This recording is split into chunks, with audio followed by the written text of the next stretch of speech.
मुझे तो ये लगता है कि 8 फरवरी के बाद बहुत ज्यादा अदम इस्तेहकाम होगा और जो भी हुकूमत बनेगी, जो भी वजीर आजम होगा, वो एक बिल्कुल बेख्तियार वजीर आजम होगा। जितने बेख्तियार शहबाज शरीफ साहब थे, तो 8 फरवरी के बाद जो भी वजीर आजम होगा वो उनसे भी ज्यादा बेख्तियार होगा। और जो सबसे ज्यादा तशवीशनाक बात है वो ये है कि ह्यूमन राइट्स वायलेशंस में बहुत इजाफा हो जाएगा और जो मीडिया फ्रीडम है, इसके लिए जो थ्रेट्स हैं वो बहुत बढ़ जाएंगे। अभी तक आप और मैं जो बात किसी ना किसी तरीके से करने में कामयाब हो जाते हैं, तो मुझे लगता है 8 फरवरी के बाद ऐसा भी नहीं होगा। उसकी वजह यह है कि जो टॉलरेंस लेवल है वो दिन ब दिन कम होता जा रहा है और जो बैकग्राउंड में जो मीटिंग्स होती हैं, उसमें जो बातचीत होती है, और जिस तरीके से आप देखें कि पुलिस को इस्तेमाल किया जा रहा है अदालती फैसलों की खिलाफ वर्जी के लिए, खासतौर पे पंजाब पुलिस और इस्लामाबाद पुलिस को, तो जाहिर बात है ये जो पुलिस वाले होते हैं ये कोई इतने बेवकूफ तो नहीं होते ना, ये बहुत सोच समझ के करते हैं। एक एसएचओ ने अगर शाह महमूद कुरैशी को ठुड्डे मारे हैं, मुक्का मारा है, और अगर इस्लामाबाद का जो आईजी है वो भी उसको इलेक्शन कमीशन के बार बार कहने के बावजूद तब्दील नहीं किया जा रहा, तो जाहिर बात है नीचे जो उसके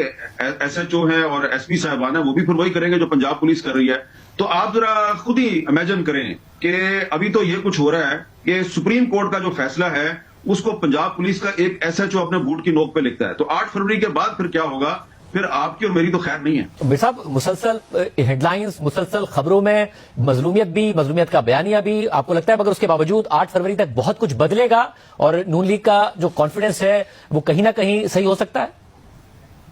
आज जो शहबाज शरीफ साहब ने जो बातें की है ना, उससे तो ये लग रहा है कि मुझे वो इतने कोई बात या कॉन्फिडेंट नजर नहीं आ रहे। लेकिन देखिए, बात असल ये है कि कुछ चीजें होती हैं जो आपको नजर आ रही होती हैं, दीवार पे लिखी होती हैं, राइटिंग ऑन द वॉल होती हैं, आप पढ़ रहे हैं, देख रहे हैं, लेकिन आप बोलते नहीं हैं। तो राइटिंग ऑन द वॉल जो है वो ये है कि ये 8 फरवरी को कोई इलेक्शन नहीं होना, ये एक फ्रॉड होगा। मुझे पता है कि मैं बड़ा सख्त अल्फाज इस्तेमाल कर रहा हूं, आप ये भी कह सकते हैं स्वीपिंग स्टेटमेंट है, लेकिन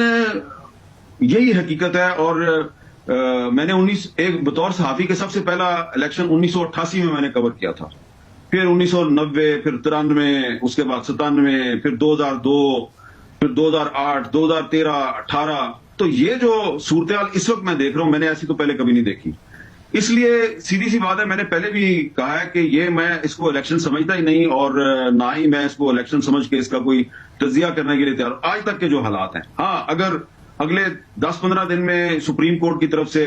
कोई इकदाम किए जाएं और वाकई ये इलेक्शन लगे, तो फिर मैं कहूंगा कि ये इलेक्शन है। लेकिन बतौर एक अखबार नवीस के, एक सहाफी के, मैं तो 8 फरवरी के इलेक्शन को इलेक्शन नहीं समझता, और ना ही मैं उस इलेक्शन के बारे में कोई तजिया करने पे अपना वक्त जाया करने के लिए तैयार।